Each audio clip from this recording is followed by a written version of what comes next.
Kaixo egunon, zer nahi zendon, kreman bat edo lurrin bat? Te ha dicho buenos días y a ver qué es lo que quieres. ¿Una crema o una colonia? Ah, buenos días. Yo lo que quiero es el sombrero que está en oferta.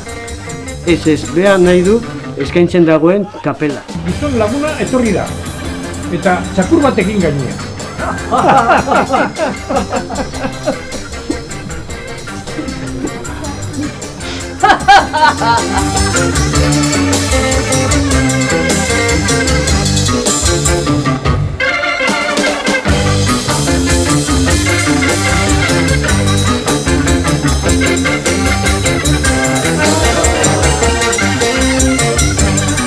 Quítate un peso de encima. Aprende euskera. AEKA, etorri eta matrikulatu.